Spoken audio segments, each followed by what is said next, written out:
Para sa ating episode, magluluto tayo ng isang version ng sinigang na tamang-tama sa Pasko. Hindi to pangkaraniwan. Ito na siguro yung isa sa mga pinakamalupit na sinigang na naluto ko. Isa pa, diretsahan na tayo. Sasagutin ko ang mga feedback, mga comments at mga katanungan ninyo. Walang preno-preno to. Hindi sa akin kundi sa kanya eh. Dahil kapag ipapatuloy niyo tong ugaling ganito, balang araw walang magmamahal sa kanya.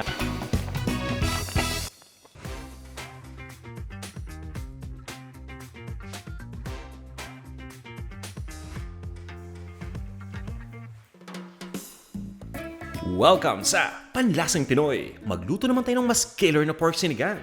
Mas killer ito dahil meron na tayong killer pork sinigang eh. Napanood niyo na ba yung video na yon? Itong version natin, mas malupit dahil gumagamit ng mga sangkap na hindi pangkaraniwan. Pero, ang sarap ng resulta. Sa kagustuhan kong magluto ng masarap pero kakaibang sinigang, nag-ikot ako dito sa mga tindahan sa amin para makapaghanap ng ingredient na po pwedeng gamitin at nakita ko nga tong pakwan. Bigla kong naalala yung isang sikat na restaurant sa Pilipinas na nagsiserve ng beef sinigang na may pakwan. Nagustuhan ko yung version na yon. Kaya naman naisipan ko ngayon na gumawa naman ng version ng sinigang na may pakwan gamit ang pork. Kaya nga ayun a day after na mabili yung pakwan, namili na kami ng mga basic ingredients na pansigang. At syempre, kasama na dyan yung liampo. Dahil yun yung magiging main protein natin. At eto pa, syempre anong magsasaing tayo. Pero hindi ko pinapakita sa inyo yan para magsaing ako Pinapakita ko to para ipakita sa inyo yung ipapakita ko. Ang gulo ko, no? Hindi, ibig ko sabihin, ipinapakita ko to sa inyo para malaman ninyo nagagamit tayo ng rice washing dito. Yan yung hugas bigas. Uumpisahan natin ito sa pamamagitan ng pag-prepare ng mga ingredients. Kaya nga itong kangkong, pinaghihiwalay ko na yung dahon dun sa tangkay. Dahil magkahiwalay naman yung paglagay dito, di ba? Mas nauuna yung paglagay ng tangkay dahil mas matagal maluto ito kumpara dun sa dahon. Kung walang kangkong na available sa location ninyo, pwede kayong gumamit ng spinach. Mapakangkong man o spinach, ang importante dito, siguraduhin nyo lang na nalinis na tong mabuti. Nahugasan na dapat. At ito naman yung sitaw. So dating gawin tayo, hinihiwa lang natin into 2-inch pieces. Pag wala talagang sitaw na available, pwede kang gumamit dito ng tinatawag na Baguio beans or long green beans. Pagdating naman sa talong, hinihiwa ko lang yan ng maninipis. At kapag hiniwa nga pala natin yung talong beforehand bago lutuin, siguraduhin lang ninyo na meron kayong bowl na may tubig. Binababad ko lang dyan yung talong para hindi ito mag-oxidize. Yung iba nga pala sa inyo walang access pagdating sa Japanese or Chinese eggplant, gamitin nyo na lang yung variety ng eggplant na available dyan sa location ninyo. Okay na tong talong, itatabi ko na. So far, good na tayo dun sa mga gulay. Yung okra hindi na natin ipe-prepare, hinugasan ko lang ng mabuti yon. Ngayon naman, magigisa kasi tayo sa version na to at gagamit tayo ng bawang. Paminsan-minsan lang ako gumagamit ng bawang sa sinigang at isa itong version na to sa mga yan. So yung bawang ay crush ko lang at chinop, tapos yung sibuyas naman. Ginigisa din natin itong sibuyas. So bawang, sibuyas at kamatis. May mga version nga pala ng sinigang na gumagamit ng luya. Pero hindi tayo gagamit nun nabanggit ko lang. Kayo ba, gumagamit ba kayo ng luya kapag nagluluto ng beef or ng pork sinigang? Pa-comment naman, curious lang ako. At sabihin nyo rin kung saan probinsya kayo galing At eto na, yung pakwan, gamitin na natin ito para sa ating sinigang version. So dalawa yung pakwan na binili ko, ang kailangan talaga natin dito, kalahati lang. So hindi naman kalakayan yung binili kong pakwan. Siyempre, sa-slice natin ito ng maayos, tapos tatanggalin natin yung buto. Kung talagang nahihirapan kayo magtanggal ng buto, gayahin itong ginawa ko, tiyaниin nyo na lang, sigurado tanggal lahat yan. Okay na itong pakwan natin. Yung iba na may mga buto, hindi ko natatanggalin yan, kakainin ko na lang yan. Next time, seedless watermelon na lang yung bibiling ko para talagang wala ng hassle. Okay, next, yung liempo naman. Nasa sa inyo kung gaano kalaking hiwa yung gagawin ninyo. Para sa akin, gusto ko magpakagalante. Lalo na syempre kung pang Pasko to, no? At pang pamilya pa lalo.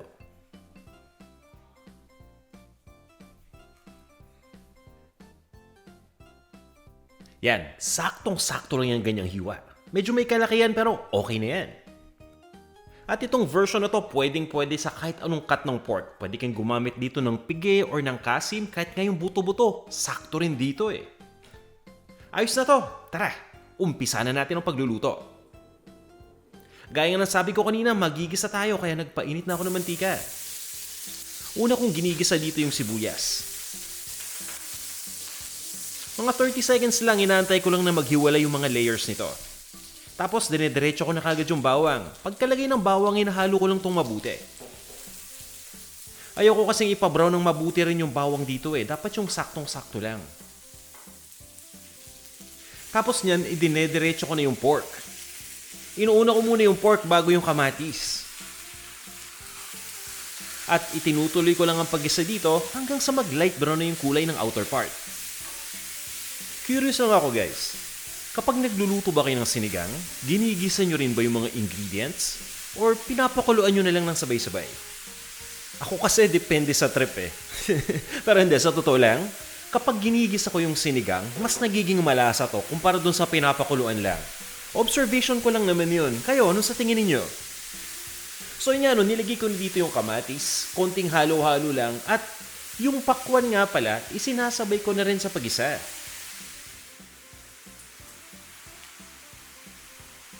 Pagkalagay ng pakwan, halu-haluin lang natin ito.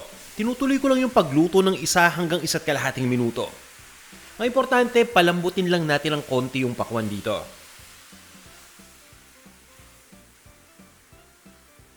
At this point, okay na yung pakwan. Ilagay na natin dito yung hugas bigas. Ito yung rice washing yung pinaghugasan natin ng bigas sa umpisa. Nakakatulong yan para mas magpalapot dito sa sabaw.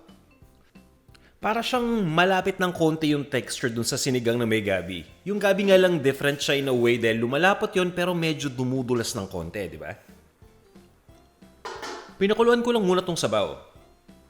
And at this point ay ready na tayo para ilagay yung ating pampaasim. Siyempre, nor sinigang sa sampalok yata yan. Ang gamit ko dito ay yung 22-gram pack. Nasa sa inyo kung gaano karami yung gagamitin ninyo, no? Dahil syempre gusto ko talaga yung asim kilig na sinigang, 2 22-gram pack ang gamit ko. Saktong-sakto lang yan dito sa dami ng niluluto natin.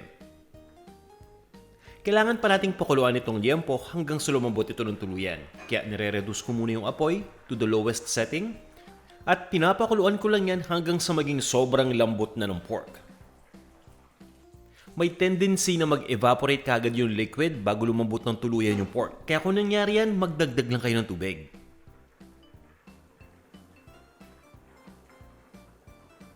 Yan, after nating pakuluan ng 1 oras itong liempo, eto na. Tingnan na natin kung malambot. O, di ba? Walang ka-effort. Ang feeling ko dito parang naghihiwa ko ng softened butter Para din silang fatty. Anyway, tikman na natin. Actually guys, sobrang lambot ng pork. Depende yan dun sa quality ng meat na nabili ninyo Ibig sabihin kasi nun, kapag mas maganda yung quality, mas lesser yung time that it takes para mapalambot ito. Yun nga, nilagay ko na rin dito yung patis at naglagay din ako ng paminta. At eto naman yung siling haba ko. Medyo kakaiba rin, Maanghang-anghang ng konti yan. Tapos nilagay ko na rin yung talong. Itong talong dapat talaga niluluto natin ng mabuti.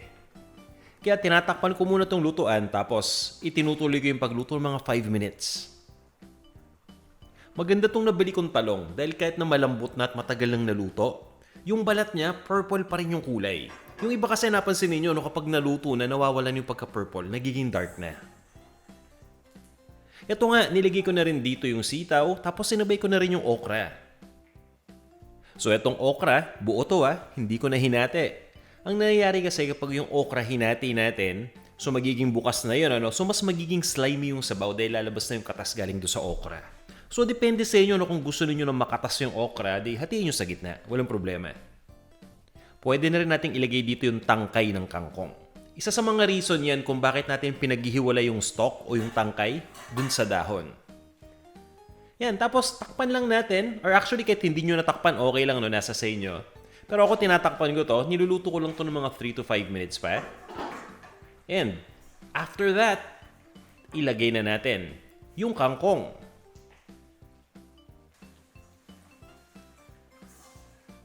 Mas maganda, mas marami, di ba? Aside from kangkong, kanina ang example natin na alternative would be spinach. Pwede ring pechay kung wala talagang spinach or kangkong na available. Para mas madaling mahiwa, tinakpan ko lang yan ng 1 minute para nang mag-shrink yung dahon. Tapos pinatay ko na yung apoy. Hinalo ko lang at ready na to. Ito na ang ating mas killer na pork sinigang na may pakwan. Samahan pa natin yan ng condiment, patis na maraming sili para talagang maanghang. Kayo ba? Gusto nyo rin ba yan? O, tara, tikman na natin to. At magbabasa din ako ng mga comments. Ayan, nagre-ready lang ako. Wow! Para diretso na, di ba? Oh, tingnan nyo, oh. Tapos yung sabaw. Wow! Eto, titikman ko muna yung sabaw habang nandito.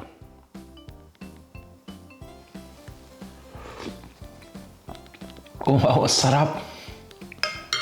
Yung lasa niya, saktong-sakto yung asim, tapos manamis-namis dahil nga dun sa pakwan. Naalala ko dito yung tom yum, kung nakatikim na kayo ng tom yum soup. Parang ganun yung lasa niya. Ang sarap. Maanghang na maanghang, no? Yan, sama natin ang sili.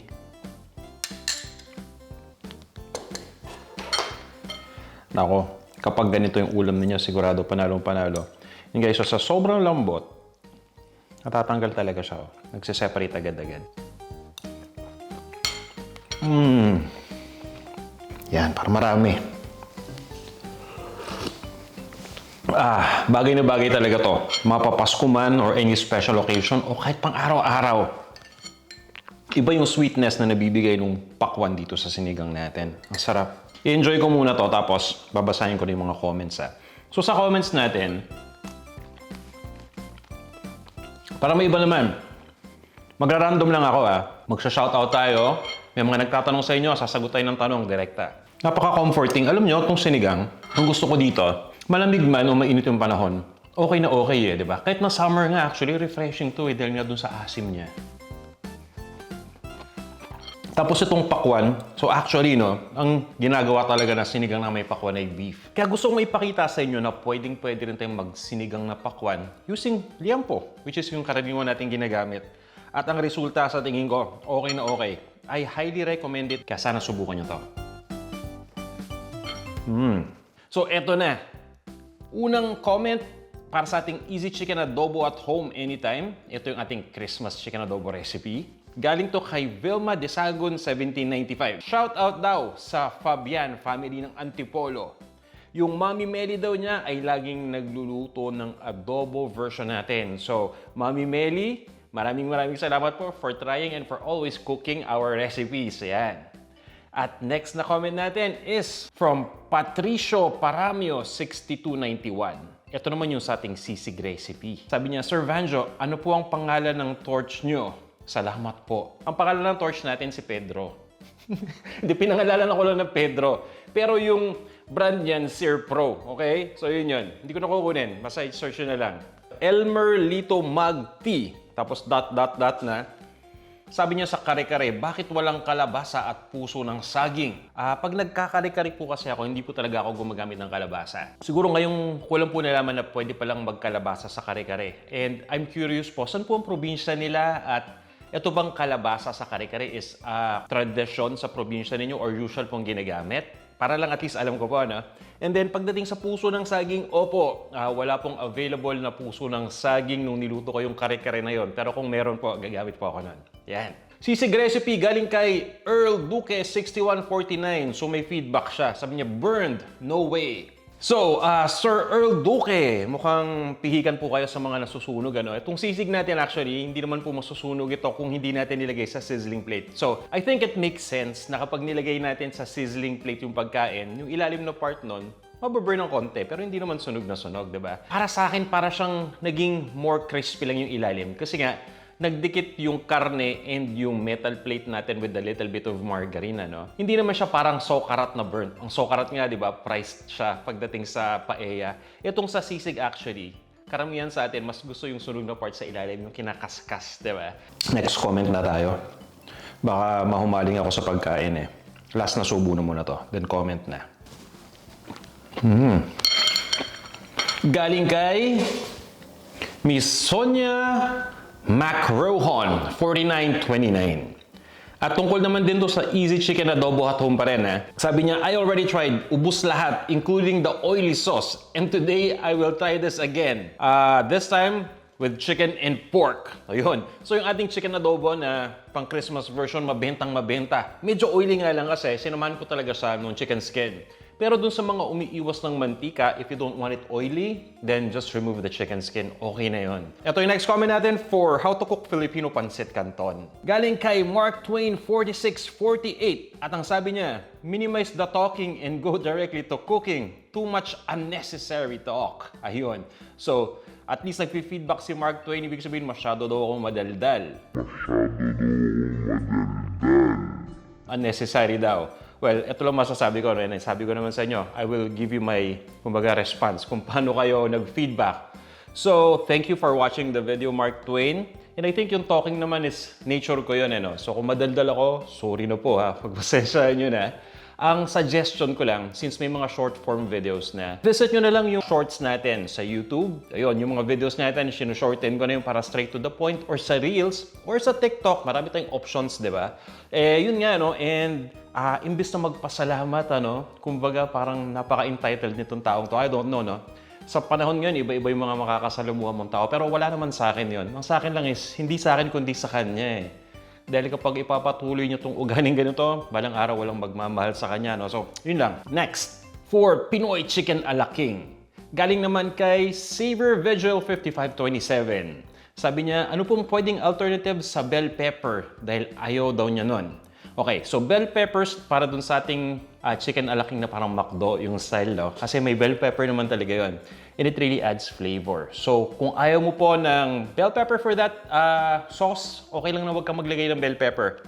Siguro, konting-konti lang na sugar. Kasi yung bell pepper nagbibigay ng sweetness doon. Just a little bit sugar, not too much. Kasi baka naman sobrang tamis na magbukang fishbowl sauce na yung chicken a la King sauce mo, no? We don't like that to happen. So, yun. And thanks for asking. Next, Beef Pares recipe from Extra Income PH 3043. Sabi niya, oh, why di malapot? You forgot flour. Okay, so beef pares. Inaalala ko kung anong recipe to. Okay, so itong beef pares recipe natin, ito yung talagang traditional beef pares na naabutan ko pa. Back in the 90s, early 2000. Kasi nung umuwi ako sa Pilipinas lately, yung nakakita ko mga beef pares, para siyang mami na lang, na yung soup pati yung meat nandun na lang sa isang lalagyan. Kumbaga lumalangoy na yung beef dun sa sabaw, tapos malapot na malapot. So, I'm sorry to say na hindi yun yung beef pares na niluluto ko. Dahil hindi ko na talaga siya kinalakihan I cook the ones that I really enjoy eating. Kaya siguro hindi ko kinapalan or nilaputan yung sauce na yun is because of the inspiration that I was thinking while I'm cooking the dish. But if you want your pares to be really thick, I don't suggest flour. Siguro, ang gamitin po natin dyan is cornstarch. Ang flour kasi, harina, is more on parang mga gravy yan pang gravy yan. Ayan. From Zara B.E1660 para sa Filipino Sweet Macaroni Salad. Okay. Ang sabi niya, ginawa ko to at naging paborito ng asawa ko. Wow, that's a good comment. Thank you po. And sana gawan nyo lagi yung asawa nyo nito. But not every day do kasi masyadong matamis to. At least, diba, paminsan-minsan mga once a week or twice every month, okay na yan. Next, orange chicken recipe from MK-ET6PS. Sabi niya, Chef, pansin mo ba ang chicken dito sa US? Ang bilis lumansa kapag naluto na. Ano po dapat ang gawin para maiwasan yon? I think po, ma'am, hindi ko naman napansin talaga, to be honest with you. I think it's the quality of the chicken that you're using. Isa siguro magandang gawin, na-try ko before. Instead na i-diretso nyo muna na i-marinate doon sa mga ingredients na nilagay ko, ibabad nyo muna sa gatas yung chicken. Yung parang ginagawa ko sa liver. Kasi yung liver, natatanggal yung lansa niya at yung amoy na rin kapag binabad natin sa gatas ng mga 30 minutes to 1 hour. Subukan nyo po yun. Ito, para din sa ating orange chicken recipe. Mabentang-mabenta, no? Galing kay Joseph. Para kay Joseph Official.tv 3327. Sabi po ni Sir Joseph, ito yung pangmalakasang handa para sa darating na Pasko. Shout out from Riyadh KSA, solid subscriber po. Ayan, Sir Joseph, big shout out po sa inyo dyan sa Saudi Arabia at maraming salamat po for subscribing. And kayo, kung hindi pa kayo nagsasubscribe, baka naman, subscribe na kayo dito sa Panlasang Pinoy. And if you like this video, why not share it and, like it na rin and, just comment kung gano'n ito nagustuhan. Tapos, once na matry nyo tong recipe na to, balik kayo dito. Sabihin nyo sa akin kung ano sa tingin nyo. Tara! Kain tayo!